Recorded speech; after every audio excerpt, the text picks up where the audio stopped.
in a way, I mean, games are like nothing but rules in many ways. So, I mean, it was interesting to like play with the expectations of the games. Like, you know, it's like anytime you break the rules, it just restarts, and it just like forces you into this very narrow, you know, way of playing. Pretty much only one way the game can be played. Like, there's like certain lines you have to take. It's like a you know, skateboarder or something. There's like lines you have to take through a course to like actually. Well, I mean, I don't know.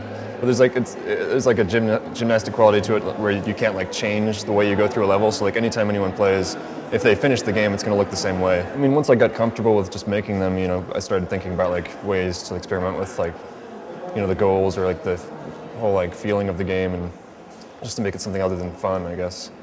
Because it seems like games right now are always just geared towards, you know, selling themselves, like giving you an enjoyable experience for the longest period of time possible. And there's so many different ways so many different things you can do with games, like just as a, you know, with like 2 buttons and like little 2D guys. There's things that have been done that you can build off of, like Mario. You can like make a Mario game. Like a friend of mine made this game where like, you know, every time you go off screen, the whole world changes. Like, so the world's changing off screen. And then, I don't know, it's just like different ways you can like screw with people. Now that people have like grown up with games and like have these certain expectations, just, you know, interesting ways you can like screw with that, I guess. It's just now getting to the point where like one person can make a game entirely by themselves. Like that, it's like that approachable now. Like before in the 80s, it was like whole teams of people just like doing basically like assembly language. It was just like straight code. But now there's a lot of like graphical interfaces, and like anyone could just make a game, and it's really become more expressive, I think. I mean, I've made games that are like, I mean, anytime you play one of my games, you wouldn't have played it before because they're not like games you buy in the store or anything. Like, if I set it up, this is like the way you're going to experience it for the first time.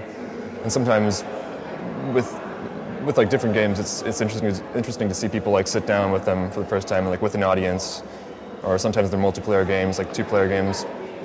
You don't really know what the goals are necessarily. You know that you're like either playing against someone or maybe you're cooperating with them. I think I sort of grew up after like the iconic era of games like Atari and Nintendo and all that. And I was just more in like, you know, it's like people like collecting games in some ways, like people collecting like rare games, or like looking forward to like Japanese games coming over to America, and like this whole like culture that grew up with magazines about games.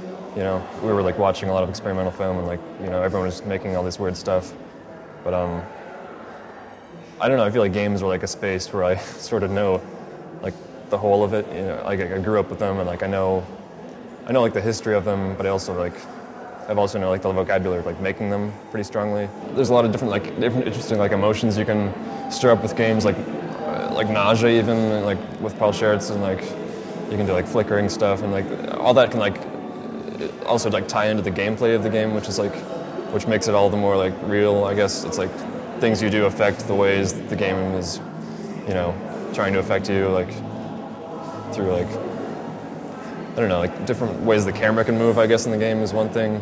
Like you can like rotate the screen and just like disorient people, or, you know, use like photorealistic graphics to just like take people out of the game, or use like Atari graphics to like make people feel like oddly comfortable with the game, and then, you know, change things up.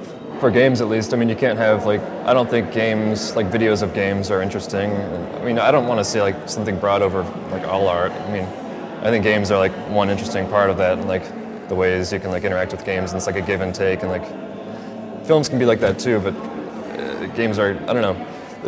With games, it's like the interaction of the player and the designer, but also maybe like the viewers and like the other players, and it's like there's weird relationships there that are like. You need a sense of Community, and like maybe you're trying to like figure out the logic of the game, and maybe the game is trying to like throw that logic away, and maybe your partner's trying to figure out how you're playing the game, or like what you're trying to do to him, or like maybe the audience is trying to figure out what you guys are doing and like trying to tell you what to do. Maybe, I mean, like I'm on plenty of like forums, like different, you know, there's so many online communities now, and like you can be part of them, and you can have like members cross over, and it's really cool. I mean, it's the cool network of people you'll never meet.